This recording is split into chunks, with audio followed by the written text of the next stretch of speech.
swings it, or the saw boast against him who uses it? As if a rod were to wield him who lifts it up, or a club brandish him who is not wood. Therefore the Lord Almighty, will send a wasting disease upon his sturdy warriors. Under his pomp a fire will be kindled like a blazing flame. The light of Israel will become a fire, their Holy One a flame. In a single day it will burn and consume his thorns and his briars. The splendor of his forests and fertile fields it will completely destroy, as when a sick man wastes away. And the remaining trees of his forests will be so few that a child could write them down. In that day, the remnant of Israel, the survivors of the house of Jacob, will no longer rely on him who struck them down, but will truly rely on the Lord, the Holy One of Israel. A remnant will return.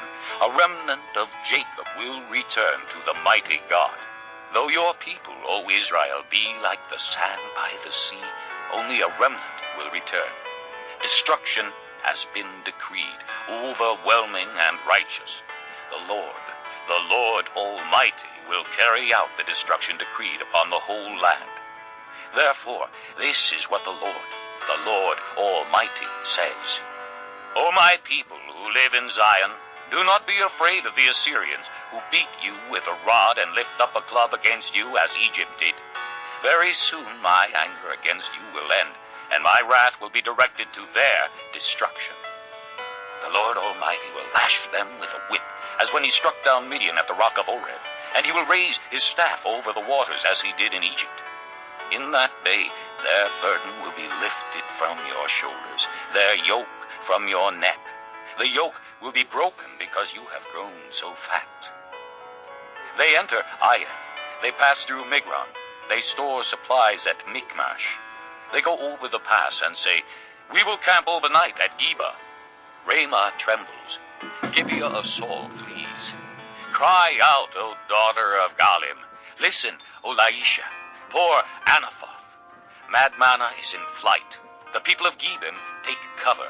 This day they will halt at Nob. They will shake their fist at the mount of the daughter of Zion, at the hill of Jerusalem.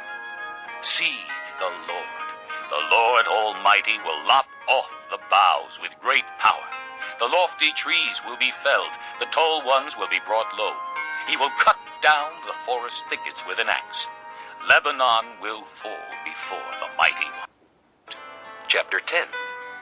Woe to those who make unjust laws, to those who issue oppressive decrees to deprive the poor of their rights and withhold justice from the oppressed of my people, making widows their prey and robbing the fatherless.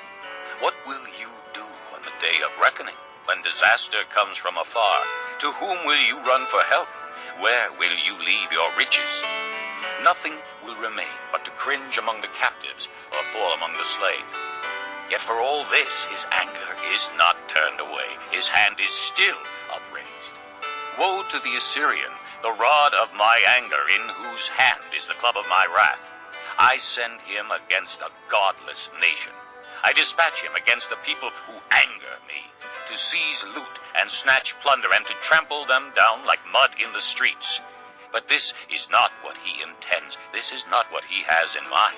His purpose is to destroy, to put an end to many nations. Are not my commanders all kings, he says?